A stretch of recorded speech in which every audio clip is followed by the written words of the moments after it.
Customs and Border Protection warning you not to bring eggs over from Tijuana. Some people are taking advantage of the cheaper prices in Mexico, but you're not allowed to bring those eggs back across the border. CBS 8's Chris Groh live in San Ysidro with more on the fines you could actually face if you do try to do this. Chris? Yeah, Eric, can't bring the chicken, can't bring the egg. Both poultry and raw eggs are not allowed to be brought across the border. That is U.S. law. But people, right now, they are suffering through these prices here due to a rash of bird flu, which has severely reduced the amount of eggs and the egg supply here in our country. And customers feel like they're being hit both in the gut and in the wallet.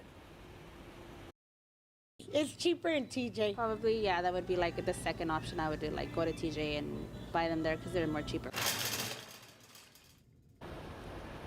Yeah, the only problem with that, of course, is that it is against the law. In fact, if you don't claim those eggs, you could face a fine up to $10,000. And the CBP, Customs and Border Protection, they are cracking down right now. They are warning travelers about the law and the fact that they have seen a rise in people trying to bring those eggs across the border. Now, again, could be a $10,000 fine, but if you even tell them about it, you still don't get to bring your eggs across the border. They will be seized, but you may not have to pay a fine. But if you try to bring even a small amount of eggs, let's say just a dozen, 5, 6, 7, it doesn't matter, the fines start at $300. So no matter what you're doing by bringing those eggs across, you are risking a greater fine than whatever it is that you are paying at the grocery store here in the U.S. Now, the prices are cheaper in Tijuana. That is something that has been confirmed. But again, the risk does not outweigh the reward, and you could face, again, those stiff penalties. But